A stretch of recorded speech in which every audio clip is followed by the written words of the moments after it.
Om Shanti. Recent अव्यक्तवाणी चल रही थी 15 अक्टूबर 2007 की। अफ्रीका के 28 देशों से जो पहली बार आए हैं वो खड़े हुए हैं। बहुत अच्छा है। भले पधारे। अफ्रीका के निमित्त बने हुए कहाँ हैं? देखो आप कितने भाग्यवान हैं।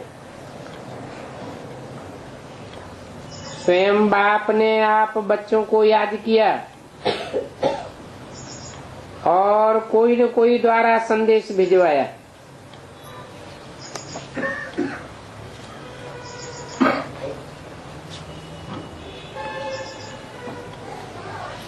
तो अपने भाग्य को देख करके खुश हो रहे हो ना? सभी आपको देख के खुश हो रहे हैं, क्योंकि ब्राह्मण परिवार में वृद्धि हो गई ना। परिवार में कोई भी बढ़ता है तो खुशी होती है ना।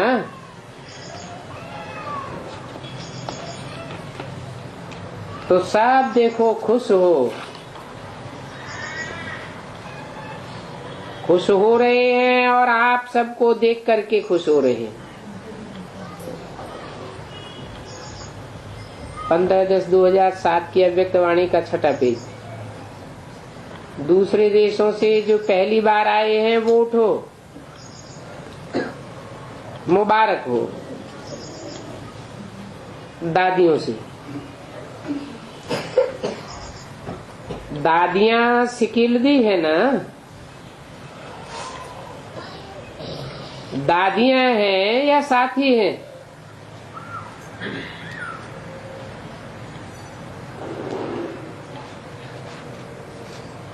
लेकिन सिकिलदी है, दादियां हो या साथी हो। दादी जानकी से बैठो। अभी तो सीट पर सेट हो ना।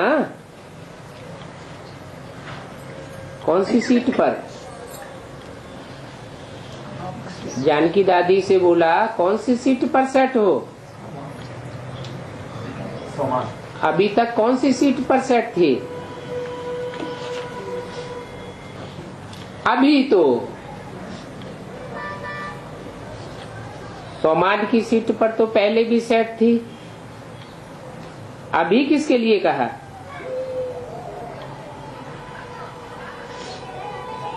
हाँ?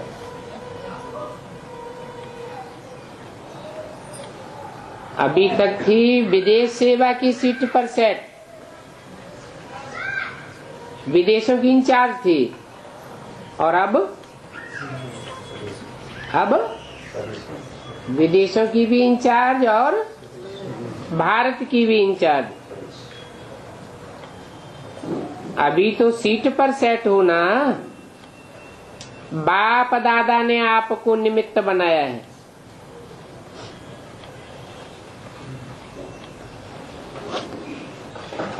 इस बच्ची को, गुलजार दादी को, इसको भी निमित्त बनाया है। दोनों तीनों मिलकर के बहुत अच्छी रीत से स्वपुरुषार्थ और विश्व सेवा में विधि से सिद्धि प्राप्त कराने के निमित्त बनेंगी।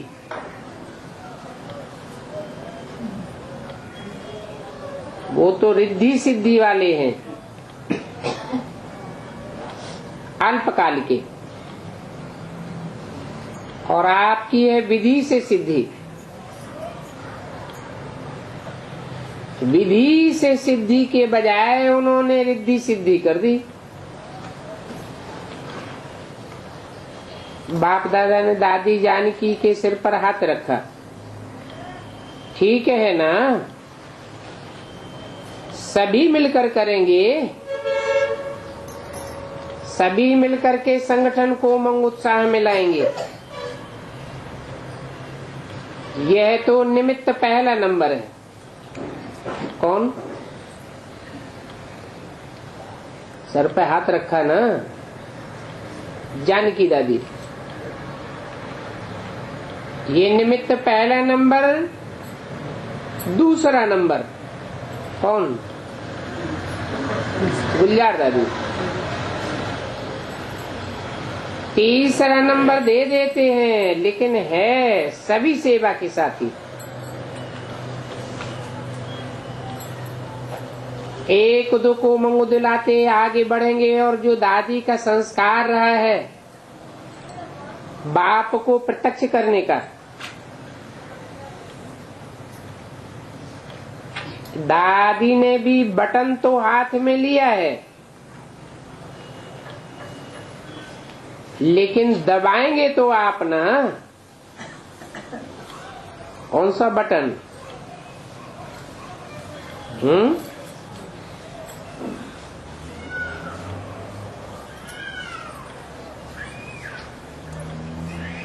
आप ही दबाएंगे ना। तो सभी मिलके जो भी निमित्त बने हुए हैं, सभी मिलकर के एक दो में राय करके, क्योंकि संगठन की शक्ति बहुत जल्दी सहज कार्य कर लेती है। हाँ जी करते विश्व को अपने चरणों में हाँ जी कराना है। तो संगठन तो अच्छा है, हर एक की विशेषता है, और विशेषता को आप लोग आपस में वर्णन भी करते हो, क्लास करते हो ना विशेषताओं का। बस विशेष है, विशेषताएं देखनी है, विशेषताएं देनी है। विशेष कार्य करने के लिए विशेषता देखो, विशेषता का एक दो में सहयोग दो, अच्छा है। दादी जानकी से भारी तो नहीं होना,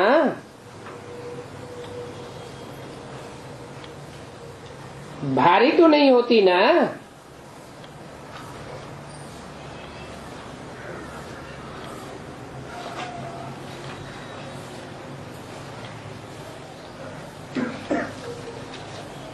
दादी ने कहा भारी रहने का अकल ही नहीं है। अकल नहीं है, यही अच्छा है। ये गुलजार बच्ची भी आपको साथ देती है, ये सब साथी है। उन्होंने कहा परदादी भी खुशी में नाचती रहती है। कौन है? निर्मल शांता दादी।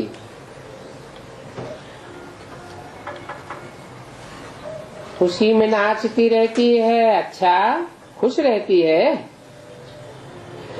नाचती रहती है। उन्होंने कहा अच्छे गीत गाती है। दादी भी अच्छे गीत गाती थी ना, ये बचपन के साथी है ना मनोहर दादी से, ठीक है ना। इसकी विशेषता ये है जो साकार बाप के समय सब तरफ चक्कर लगाने में नंबर 1 थी। कौन है? कौन थी नंबर 1 साकार बाप के समय? मनोहर दादी। बाप दादा कहता था चक्कर लगाओ, चक्कर लगाओ, तो पहला नंबर आप तैयार होती थी। अभी भी पहला नंबर क्लास कराने में पहला नंबर है।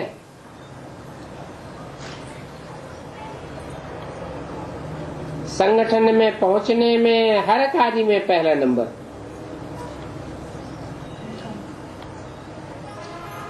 अभी शांत ज्यादा रहती है।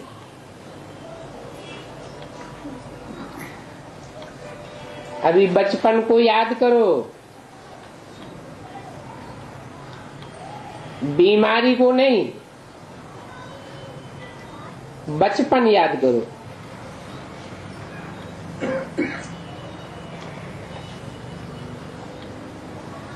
कोई ने कहा मनोहर दादी को किडनी में स्टोन हो गया है। आजकल ये बीमारियां तो कॉमन है, बैठे बैठे भी हो जाता है, सोते बैठते हो जाता है, न सोना है न बैठना है, चक्कर लगाना है।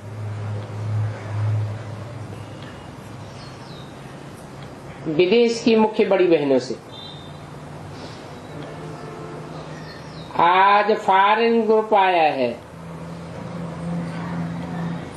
बाप दादा को खुशी होती है कि निमित्त फॉरेन में भी इंडिया की बहनें ही बनी हैं।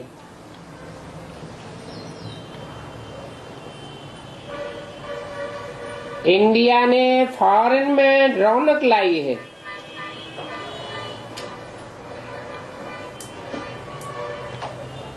लेकिन अपन को इंडिया की समझ के नहीं रहती हो।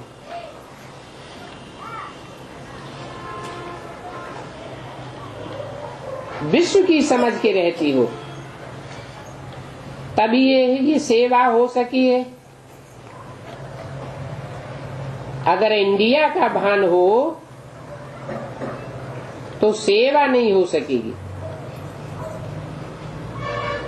लेकिन ये अच्छा किया है कि फॉरेन में जाते विश्व सेवा का लक्ष्य रखा है। बेहद में गई, हद में नहीं। इसलिए बाप दादा खुश हैं और उन्हों को भी साथ लेकर चलते हो ना। किन्हों को? फॉरेनर्स को। तो वो भी अपन को आगे से आगे समझते हैं। तो संगठन भी अच्छा है, एक दो में लेन देन भी अच्छा करते। ठीक है, बाप दादा को पसंद है, सर्टिफिकेट अच्छा रहा, सारी विश्व कितना याद करती है। और यह भी अच्छा है, लक्ष्य जो रखा है एक दो के तरफ चक्कर लगाने का, ये बहुत अच्छा किया। जैसे एक देश को दूसरे देश में बीच बीच में चक्कर लगाते हो, ये रिफ्रेशमेंट बहुत जरूरी है। चाहे छोटी बहन हो, लेकिन वह दूर के आकर के क्लास कराएंगी तो चेंज होता है, सबको अच्छा लगता है। बड़ी होते भी छोटी क्लास कभी कभी कराती है तो रौनक आ जाती है। इसलिए सिस्टम अच्छी रखी है चक्कर लगाने की। तो अच्छा चल रहा है ना, अच्छा है।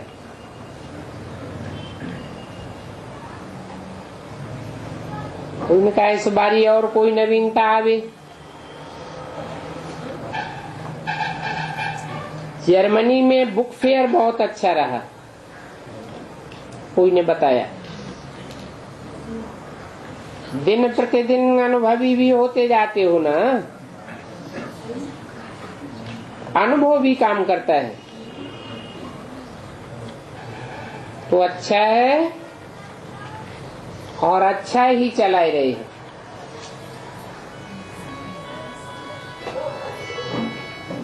ओम शांति। एक छोटा सा संदेश है 20/10/2007 का। देश विदेश के मुख्य भाई बहनों की मीटिंग प्रति बाप दादा का मधुर संदेश गुलजार दादी के द्वारा।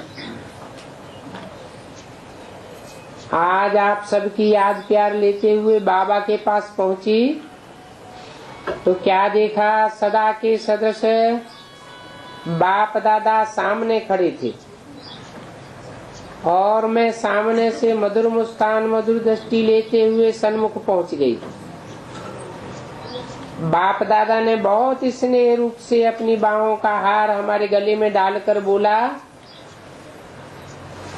आओ मेरी मस्तक मणि बच्ची, आओ, क्या समाचार लाई हो।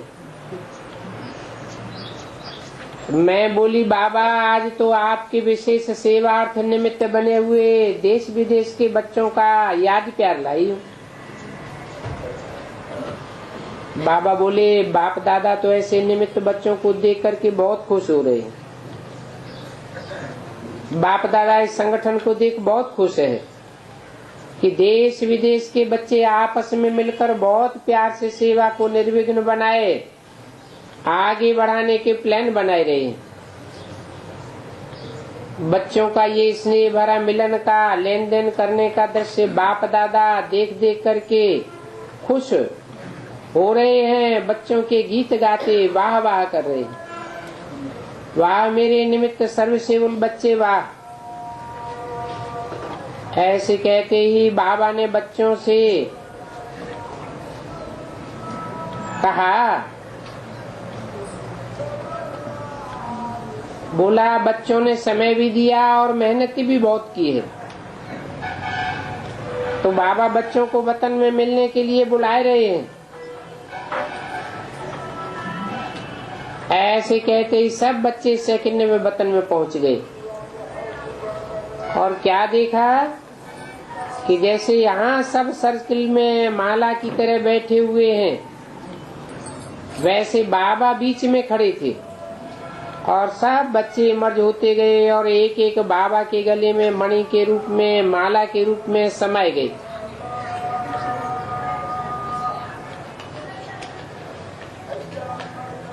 उस हर एक मणि में हर एक का फेस दिखाई दे रहा था।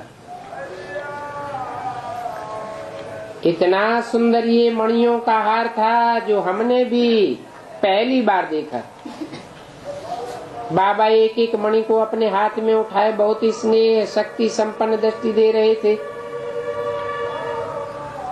ये दृश्य तो बाप और बच्चों के स्नेह मिलन का बहुत विचित्र था। कुछ समय बाद बाबा बोले, बाप दादा तो निमित्त बने हुए बच्चों को विशेष शक्तियों का वाइब्रेशन देते हैं।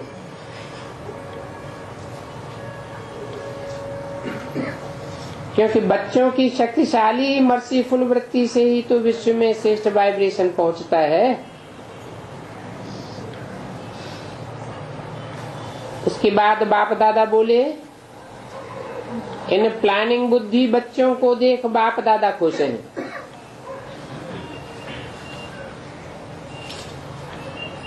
बच्चे तो सामने थे, लेकिन किस कैटेगरी के बच्चे थे? है प्लानिंग पार्टी के बच्चों की तरफ इशारा किया और बाप इन बच्चों से एक बात कहना चाहते हैं कि आप निमित्त बने विश्व के बच्चे एक बाप की आशा पूर्ण करो, जो आपस में मिलकर के संस्कार मिलन की रास बाप को दिखाओ।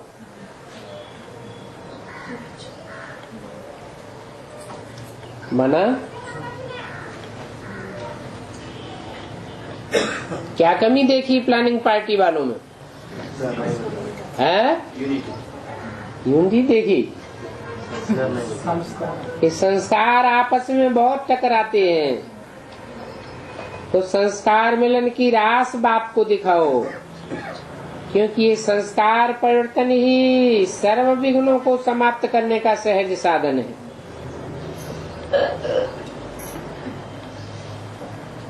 उसके बाद बाबा बोले, बच्ची इन लाडले बच्चों ने मेहनत तो बहुत की है, इन्हों के लिए सौगात क्या ले जाएंगी? मैं बोली बाबा जो भी आप देंगे। तो बाबा का कहना हुआ और सौगातें मर्ज हो गई।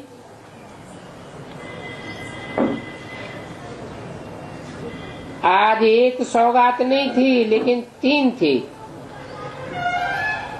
तो मैं देख देख करके हर्षित हो रही थी। बाबा बोले हर बच्चे को स्वपरिवर्तन द्वारा विश्व परिवर्तन की जिम्मेवारी का ताज देना।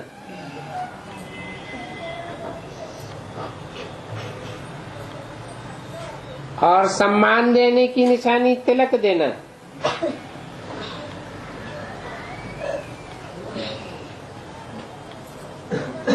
कौन कौन सी 2 सौगातें बताई?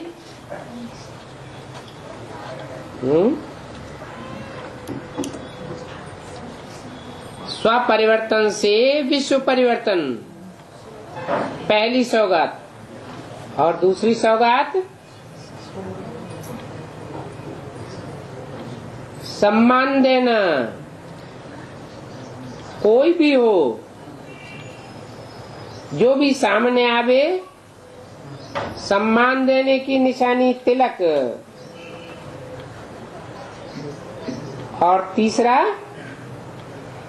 हर कार्य के प्रति दृढ़ संकल्प रूपी कंगन सबको देना। ये सौगातों का दृश्य भी विचित्र था। ऐसा शक्तिशाली चमक रहा था जो देख करके दिल खुश हो जाए। उसके बाद बाबा बोले सभी बच्चों को नाम और विशेषता संपन्न याद प्यार देना। ऐसे मिलन मनाते बाप दादा ने हमें साकार वतन में भेज दिया। ओम शांति।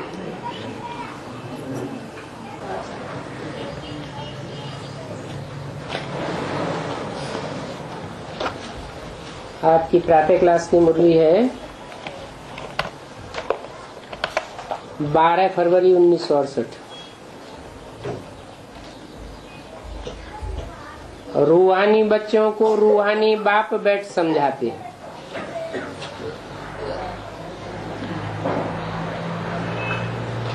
अक्सर करके मुरली में ये वाक्य क्यों आता है? कौन समझाते हैं और किसको समझाते हैं? रूहानी बाप समझाते हैं। जो रूहानी बाप है वो रूहानी बच्चों का बाप है, कोई जिस्मानी बाप नहीं है। और समझने वाले बच्चे भी रूहानी। जिस्मानी बच्चे इन बातों को समझेंगे ही नहीं। और वो रूहानी बाप ऐसे भी नहीं है कि बिंदु बिंदु रूहों का बाप ज्योति बिंदु है।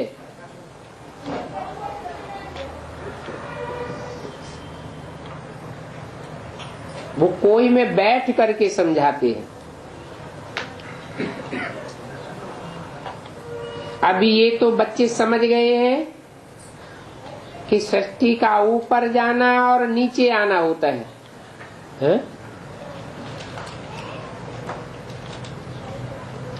सृष्टि ऊपर नीचे जाती है क्या?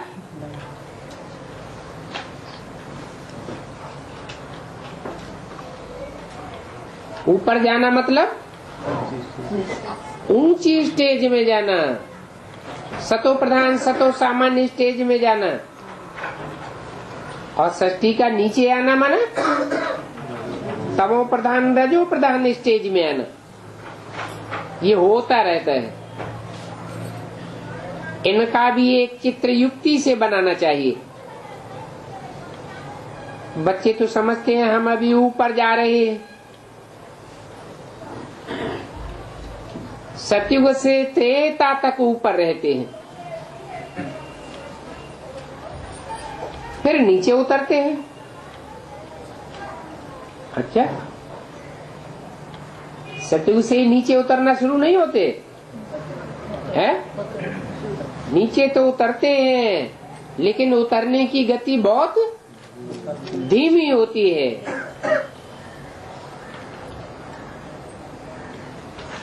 तो यूं तो शुरू से ही नीचे आते हैं, परंतु बहुत धीरे धीरे आते हैं, और चढ़ते तो फौरन है। कितनी देर में चढ़ जाते हैं? हैं? 1 सेकंड में चढ़ जाते हैं। और ये 70 साल किस खाते में गए? 70 साल गए निश्चय पैदा करने में। जब पक्का निश्चय हो जाता है तो चढ़ने में देर ही नहीं लगती है, तो चढ़ते तो फौरन है। जैसे मछलियों की तार होती है, उतरती है और चढ़ती है। तुम बच्चों की बुद्धि में ये हमेशा रहना चाहिए, हम ऊपर जा रहे हैं। हमारा घर तो ऊपर है ना। रचयिता के आदि मध्य अंत को रचना के साथ जान गए। आदि ऊंच को कहा जाता है और मध्य बीच को कहा जाता है, अंत नीचे को कहा जाता है। तो रचना का आदि क्या है?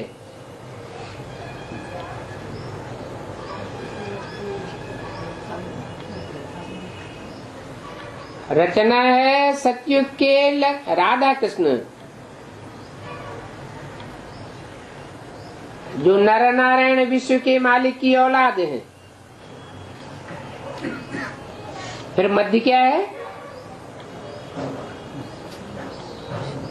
मध्य में क्या होते हैं? राजा विक्रमादित्य और उनका बाप, ये मध्य है। और अंत क्या होता है? अंत होता है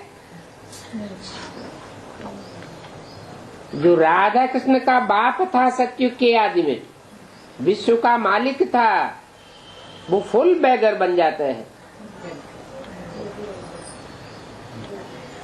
और रचना कौन? दादा लेखराज ब्रह्मा, वो फुल बैगर बनता है क्या है? वो फुल बैगर नहीं बनता। माना रचयिता भल पूरे नीचे गिर जाता है, लेकिन रचना पूरी नीचे नहीं गिरती।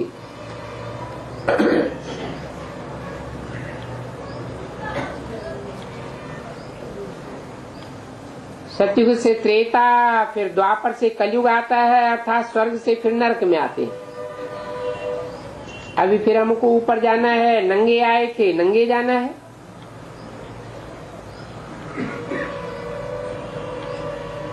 नंगे का मतलब क्या हुआ है? आत्मा देह भान रही थी जब आए थे इस दुनिया में, और जब जाएंगे तो भी आत्मा देह भान से परे होगी।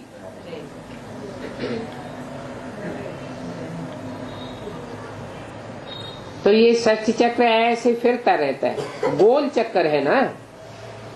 सतयुग से त्रेता, फिर द्वापर से कलयुग आता है, स्वर्ग से फिर नरक में आते हैं। अभी फिर हमको ऊपर जाना है। ये ऊपर जाने और नीचे आने की एक कहानी है, और 2 अक्षर ही याद रहना। तुम राम का भी चित्र दिखाते हो और रावण का भी चित्र दिखाते हो। चित्र किस बात की निशानी है? कोई न कोई चरित्र बजाया है, चरित्र किया है, जिसकी निशानी है चित्र। राम का भी चित्र है, रावण का भी चित्र है। जैसे मनुष्य मुर्दे को शमशान में ले जाते हैं तो पहले माथा शहर की तरफ होता है, पांव शमशान की तरफ होते हैं। फिर जब शमशान के नजदीक पहुंच जाते हैं तो बदल करके पैर शहर की तरफ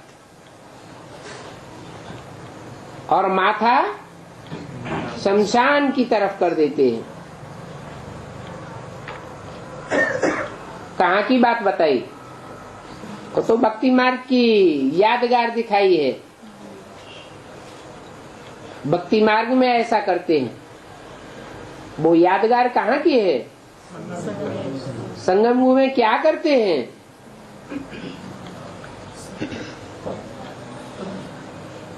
रूहानी बाप के रूहानी पुरुषार्थी बच्चे, पहले उनकी बुद्धि होती है दुनियादारी की तरफ,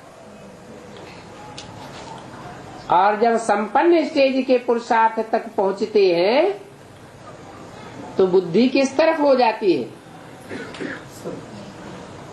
परम धाम रूपी शमशान घाट की तरफ। और लातें किस तरफ हो जाती है? दुनिया की तरफ। तो इशारा दिया, अभी कोई की बुद्धि कितनी भी इस दुनिया में लटकी हुई हो, लेकिन आखिरी अंजाम क्या होगा? साप की बुद्धि परम धाम की ओर होगी, बाप के घर की तरफ होगी। इस दुनिया से लगाव टूट जाएगा, टूटना ही है। कोई का ज्ञान से प्रभावित होकर पहले से ही टूटेगा, और कोई का स्थितियों परिस्थितियों की मार से, वातावरण की मार से, दुनिया से लगाव तोड़ना ही पड़ेगा।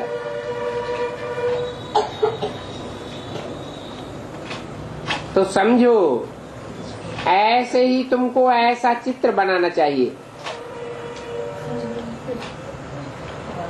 रावण संप्रदाय का सिर नीचे हो, वो नीचे ही गिरते जाते हैं। क्या?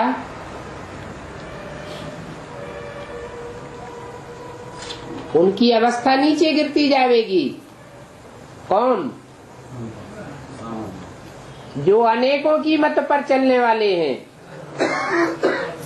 जिन्होंने एक साकार बाप को नहीं पहचाना है, वो नीचे गिरते जाएंगे। और जिन्होंने एक बाप को पहचान लिया है, उनकी स्थिति स्टेज ऊंची चढ़ती जाएगी।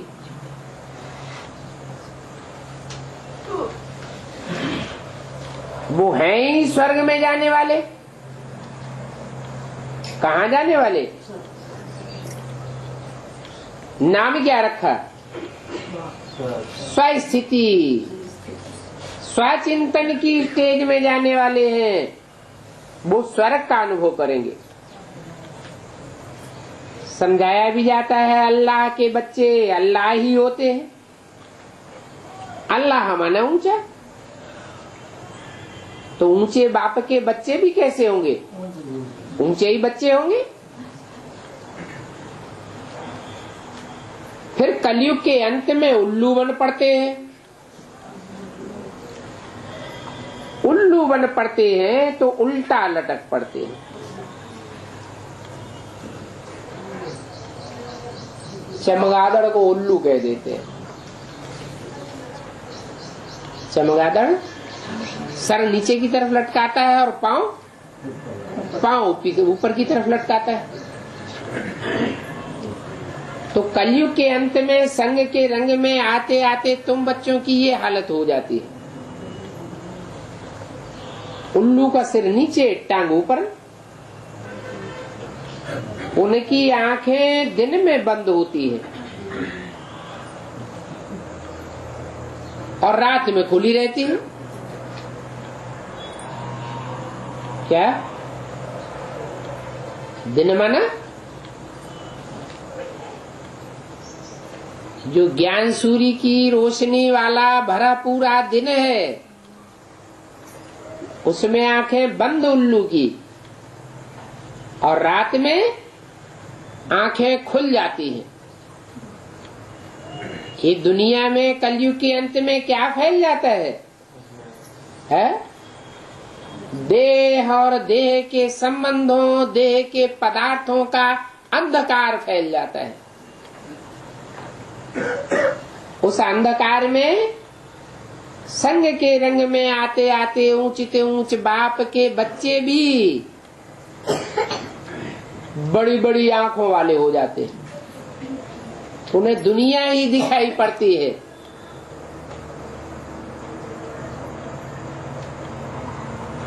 आंखें खुल जाती हैं। उनका नाम ही है उल्लू। भारत में ही जास्ती उल्लू होते हैं,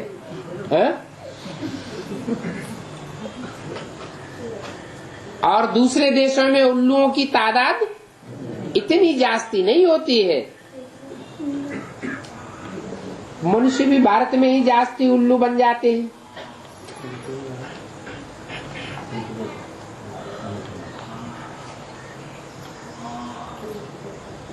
तुम कितना अच्छा समझाते हो,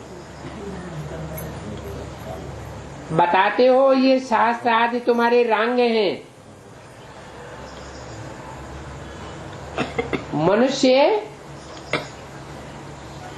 किसी की बायोग्राफी से ऐसी भूल नहीं करते जो बाप की बदले बच्चे का नाम डाल दे। अभी बाप बैठ समझाते हैं गीता का भगवान निराकार है, न कि मनुष्य है। क्या मतलब? गीता का भगवान निराकारी, निर्विकारी, निरहंकारी स्टेज वाला है।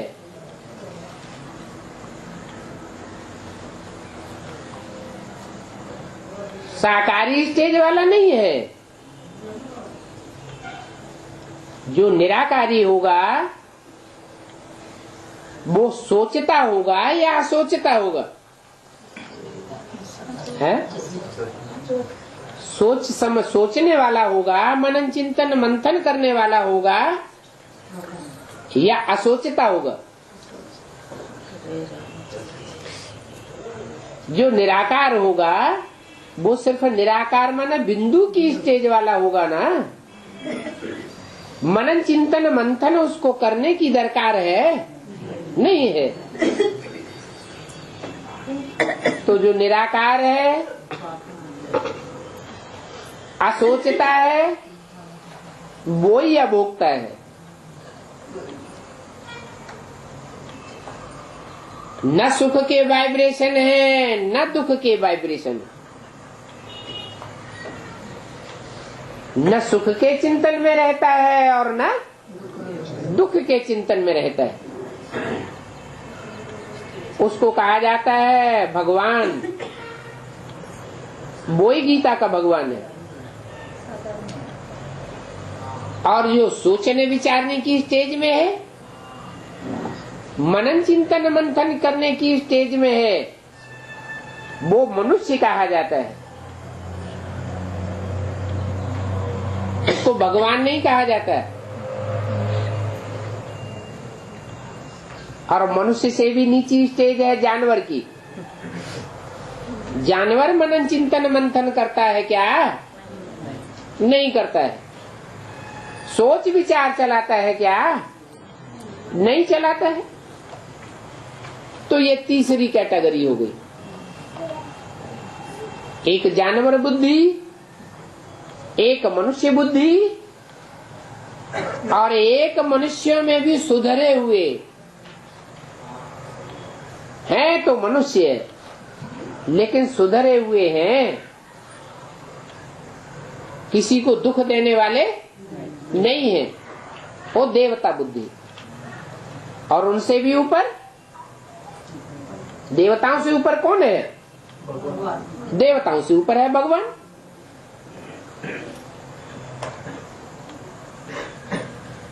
मनुष्य पूरे 84 जन्म लेते हैं। क्या? पक्का मनन चिंतन मंथन करने वाला 100% मनुष्य होगा तो कितने जन्म लेगा? पूरे 84 जन्म। ऐसे पुनर्जन्म तो सभी मनुष्य लेते हैं। कोई तो सबसे जास्ती भी लेते होंगे। ये हिसाब किताब भी कोई जानते नहीं है कि जास्ती पुनर्जन्म किसके होते हैं और कम पुनर्जन्म किसके होते हैं। किस आधार पर जास्ती पुनर्जन्म होते हैं? है? अरे ब्रह्मा ने कहते हैं संकल्पों से सृष्टि रची।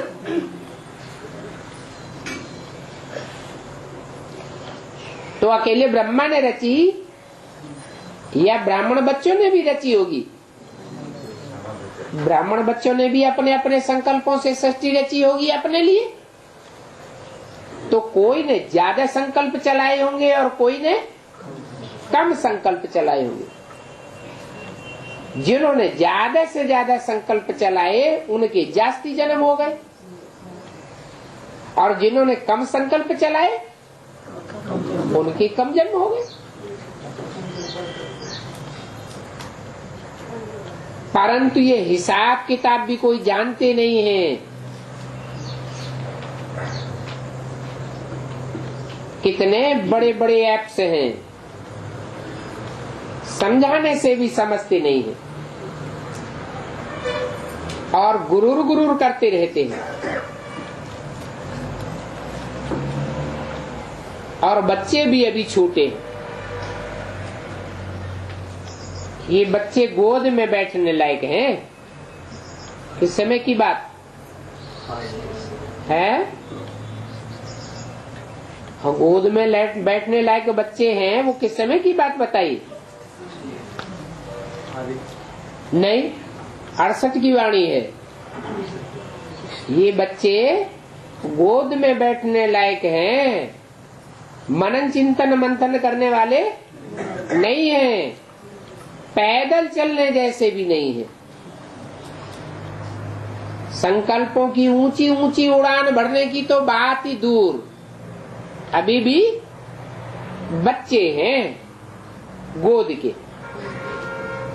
बाबा ने कितना बार समझाया है, तुम शंकराचार्य को चिट्ठी लिख सकते हो कि आप पुजारी से पूज्य कैसे बन सकते हो। पुजारी मनुष्य होते हैं और पूज्य देवताएं होते हैं। कितनी सहज बात है, परंतु तुम्हारे दुश्मन बहुत हैं, क्योंकि तुम जानते हो कि हम अपनी राजधानी स्थापन कर रहे हैं। हमारी राजधानी स्थापन होगी तो बाकी सब राजधानियों का विनाश हो जाएगा। इसलिए सब तुम्हारे दुश्मन हैं। बाकी सभी का विनाश होना है ड्रामा प्लान अनुसार। बाप को बुलाते ही हैं पावन दुनिया स्थापन करके बाकी सभी को खत्म कर दो। खात्मा भी खुद ही मांगते हैं। तो ड्रामा ही ऐसा बना हुआ है। पतित पावन को बुलाते हैं तो जरूर भगवान आवेगा, है? ये बुलाने के संस्कार क्या साबित करते हैं? पतित पावन बाप को वो बुलाने के जो संस्कार हैं ये साबित करते हैं कि जरूर पहले बुलाया था। तब तो बुलाते हैं।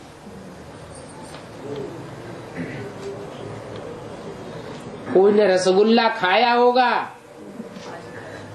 तो रसगुल्ला मांगेगा, उसकी याद करेगा। तो बाप को भी बुलाते हैं, इससे साबित होता है कि पहले भी बाप आया था।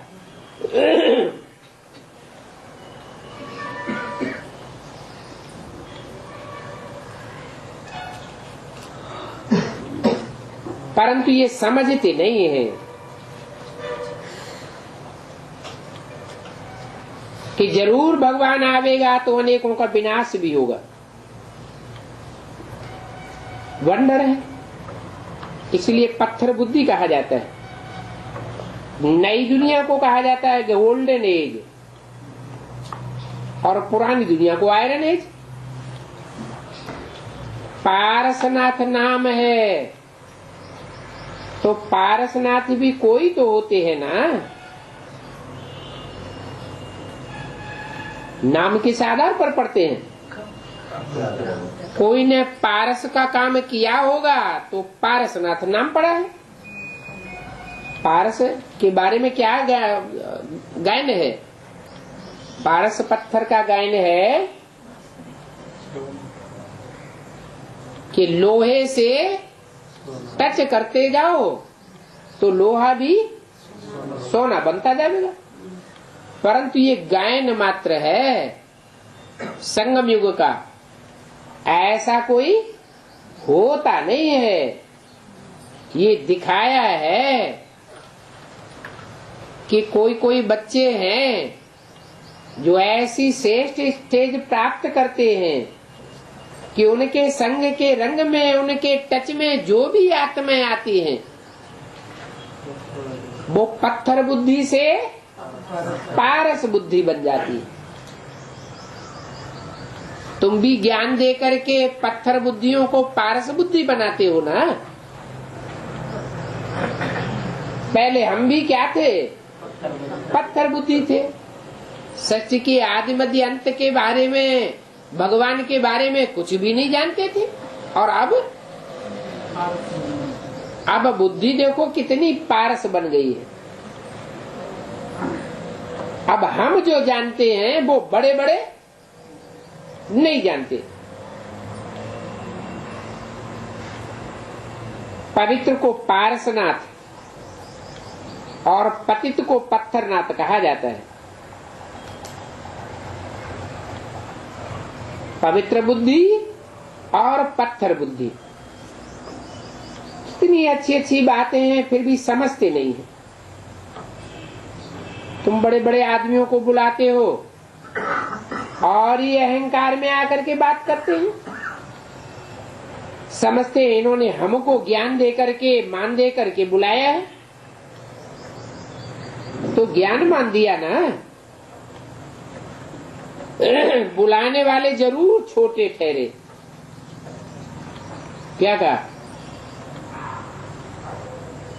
दुनिया की हिसाब के नियम होते हैं।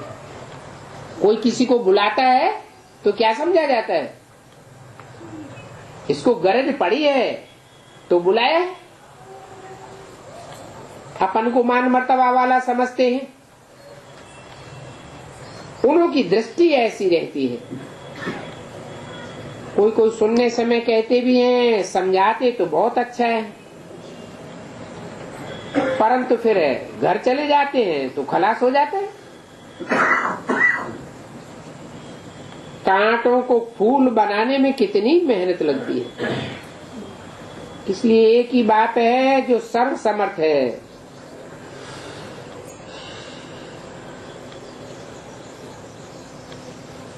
उनको आना पड़ता है। क्या है? तो सर्व समर्थ, फिर भी कंपल्सन है। क्या कंपल्सन है? सर्व समर्थ को भी बंधन बंधा हुआ है। क्या बंधन बंधा हुआ है? ऊपर से नीचे आना पड़ता है। चाहते भी हैं राम राज्य हो, परंतु अपन को रावण राज्य वाला समझते नहीं है। कोई कहते भी हैं ये राक्षस राज्य है, परंतु राम राज्य किसको कहा जाता है ये कोई की बुद्धि में नहीं आता। राम राज्य राम के ही राज्य में होगा या रावण के राज्य में राम राज्य होगा?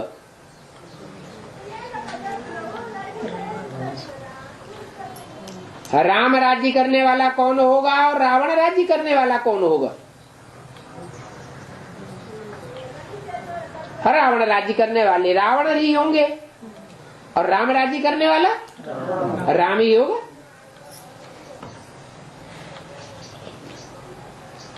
नई दुनिया स्वर्ग और पुरानी दुनिया नरक।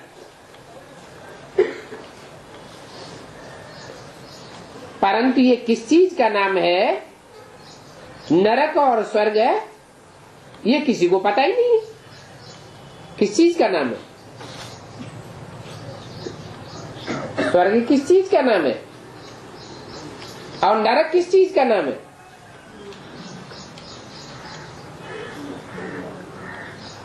सदैव स्वस्थिति में रहने वाला जो रचना रचता है उसका नाम स्वर्ग,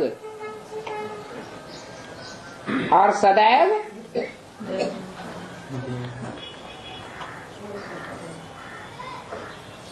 नारकीय स्थिति में रहने वाला है उसे कहते हैं नर। जो भी रचना रचता है उसको कहते हैं नरक। का माना करने वाला, और नर माने मनुष्य। मनुष्य ने जो कुछ किया उसका रिजल्ट क्या बना? ये दुनिया नरक बनी। ऐसे ऐसे मनुष्यों की बुद्धि को बात बिगड़ कौन पलटाएगा जो ये भी नहीं जानते कि नरक बनाने वाला कौन है और स्वर्ग बनाने वाला कौन है। बाप ही सर्वशक्तिवान है। बाप फर्स्ट क्लास पारस बुद्धि बनाते हैं, फिर रावण राज्य में पत्थर बुद्धि बन जाते हैं। पत्थर बुद्धि बनते हैं तो कुछ भी बुद्धि में नहीं बैठ सकता।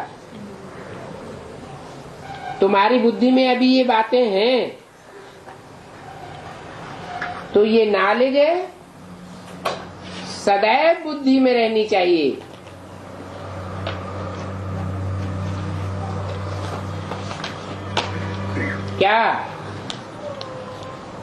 क्या नॉलेज की बात बताई कि नरक किसे कहा जाता है और स्वर्ग किसे कहा जाता है। नरक बनाने वाला कौन है और स्वर्ग बनाने वाला कौन है। 12 फरवरी 68 की वाणी का दूसरा पेज। ये बातें सदैव बुद्धि में टपकनी चाहिए। ये ज्ञान का खजाना ही तुमको साथ ले जाना है।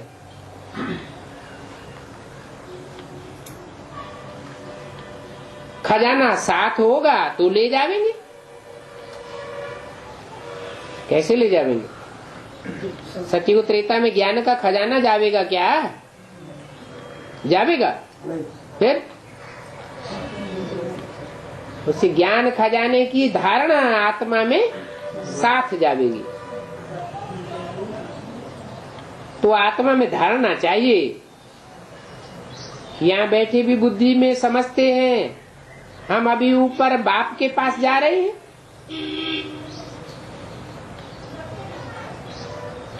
फिर वाया मूल वतन आवेंगे।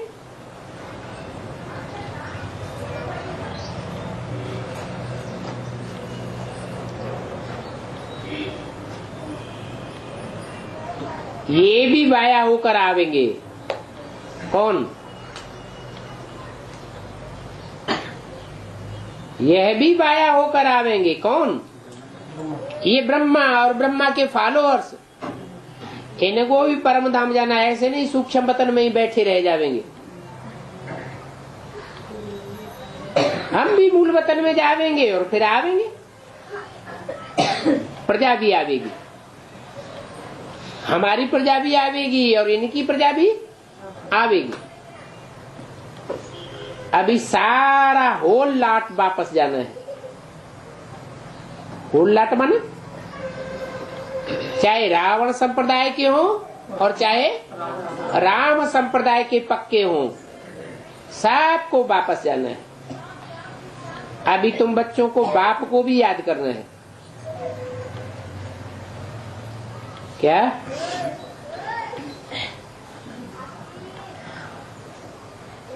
तुम बच्चों को बाप को भी याद करना है। तुम बच्चों को याद करना है और इनको याद नहीं करना है? तुम बच्चों को ही याद करना है, इनको याद नहीं करना है। इनको माना है? ब्रह्मा को याद नहीं करना है? नहीं है? ब्रह्मा ने बाप को पहचाना, तो पहचाना ही नहीं तो याद कैसे करेंगे? तो तुम बच्चों को बाप को भी याद करना है, दैवी गुण भी धारण करने हैं। कई तो ये भी नहीं समझते हैं दैवी गुण किसको कहा जाता है।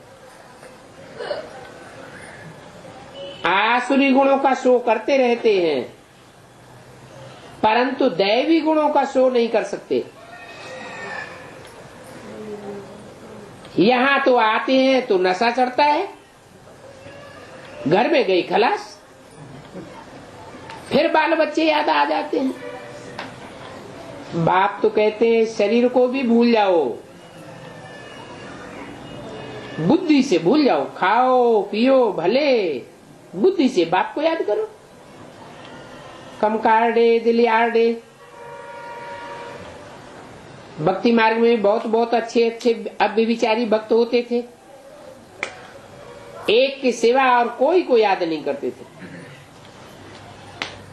पहले पहले तो तुम एक की अव्यभिचारी, एक शिव की पूजा करते हो ना।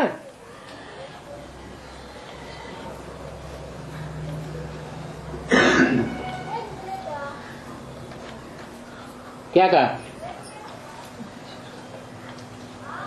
कौन करते हैं?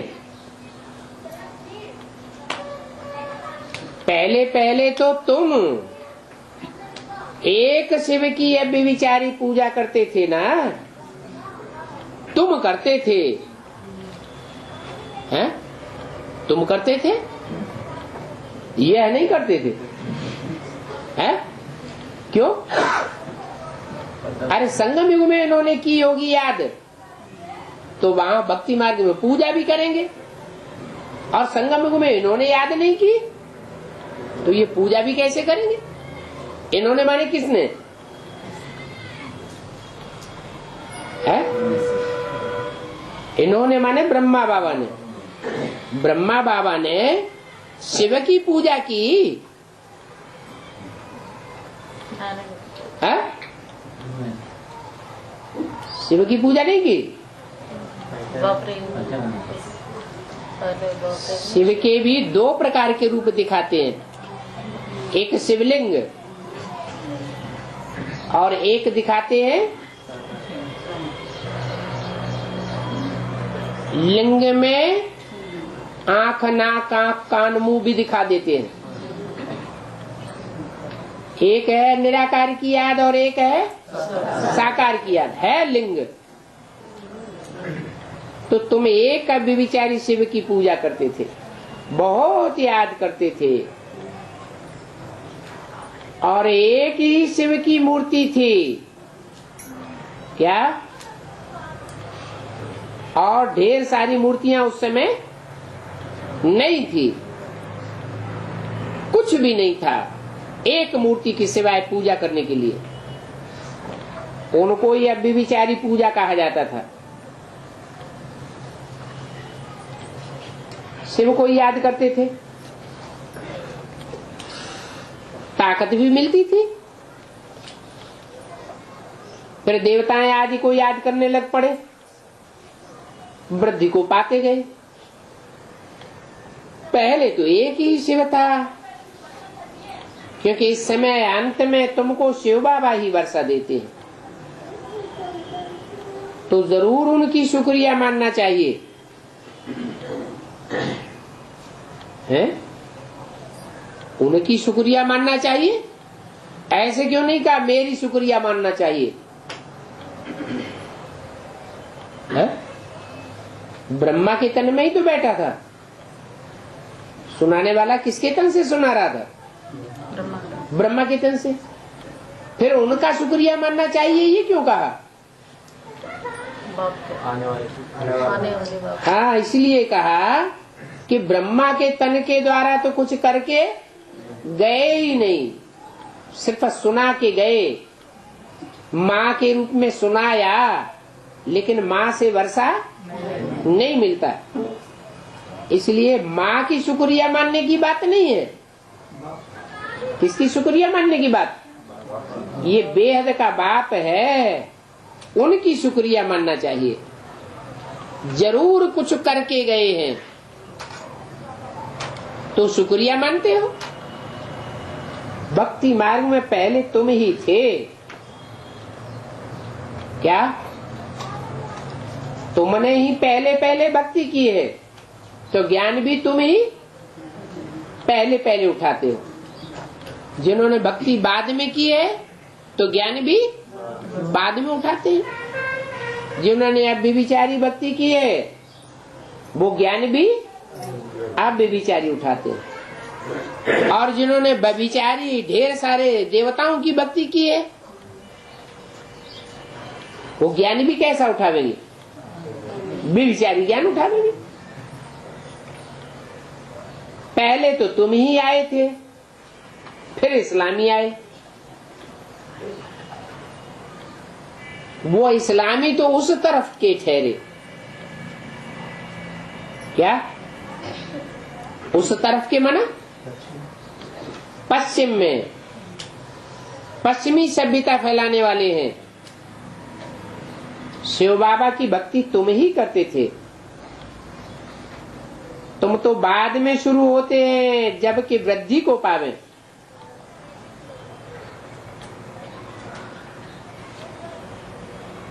तो जो कन्वर्ट हो जाते हैं वो वृद्धि को पाते पाते विदेश बन जाता है।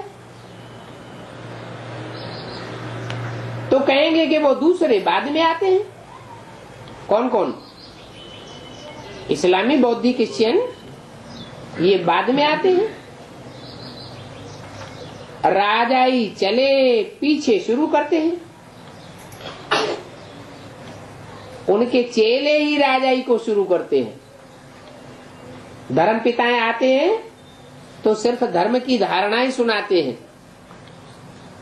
राजाई स्थापन नहीं करते। फिर उनके बहुत चेले हो जाते हैं, लाखों की तादाद में प्रजा बन जाती है, तब उनकी राजाई चलती है। तब तक तुम शिव की पूजा करते रहते हो और कोई का चित्र हो, ये कायदा ही नहीं होता। एक ही की अव्यभिचारी पूजा करते थे। बाप कहते हैं जैसे एक ही भक्ति करते थे वैसे तुम एक ही मुझे याद करो तो तुम्हारी विक्रम विनाश हो जाएंगे। और तुम्हारे विक्रम विनाश होते हैं। और धर्म वाले अथवा दूसरे धर्म में जो कन्वर्ट होते हैं उनके विक्रम विनाश नहीं होते। क्यों नहीं होते? क्योंकि दूसरे धर्म में कन्वर्ट होकर के दूसरों के प्रभाव में आ जाते हैं, दूसरों को याद करने लग पड़ते हैं। और तुम कोई के प्रभाव से प्रभावित होने वाले नहीं हो। एक शिव बाबा, दूसरा न कोई। तुम मेरे बच्चे मुझे एक की ही भक्ति करते थे, और कोई चित्र नहीं था। तो बाप याद दिलाते हैं, पहले तुम कितने सात्विक बुद्धि थे, अभी तुम कितने तमो प्रधान बुद्धि बन पड़े हो। अभी तुम्हारी याद विविचारी नहीं होनी चाहिए। कैसी होनी चाहिए? अब विविचारी याद होनी चाहिए। माना अच्छा, अनेकों बिंदियों को नहीं याद करें, एक बिंदी को याद करें। अनेकों बिंदियों को याद करेंगे तो विविचारी याद हो जाएगी, और एक बिंदी को याद करेंगे तो अविविचारी याद होगी। अरे विविचार साकार के साथ होता है या निराकार ज्योति बिंदु के साथ होता है? साकार में ही विविचार होता है, कर्मेंद्रियों से ही विविचार होता है। बिंदी की बात नहीं है। जरूर वो सुप्रीम सोल जिस एक मुकर्रर रथ में आकर के सारी दुनिया का कल्याण करता है, सारी दुनिया को पलट देता है, उस एक को याद करने की बात है। तो तुम्हारी अविविचार याद रहनी चाहिए। उसके लिए क्या करना है?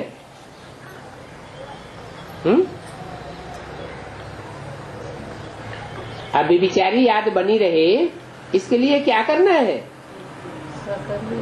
अरे कुछ करेंगे भी या ऐसे ही अविविचारी याद बनी रहेगी? है? एक बाप से ही सुनना है। एक बाप से ही सुनना है।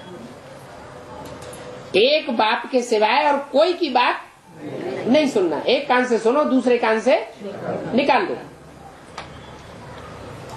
कोई फिर संग दोष में आकर औरों की भी सुनते हैं।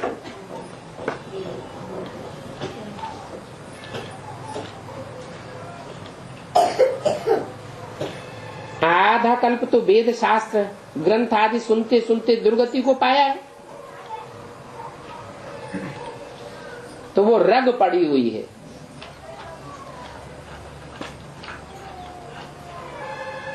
ये भी बाप ही बैठ समझाते हैं। बाप कहते हैं अनेक बारी तुमने ये याद की यात्रा की है,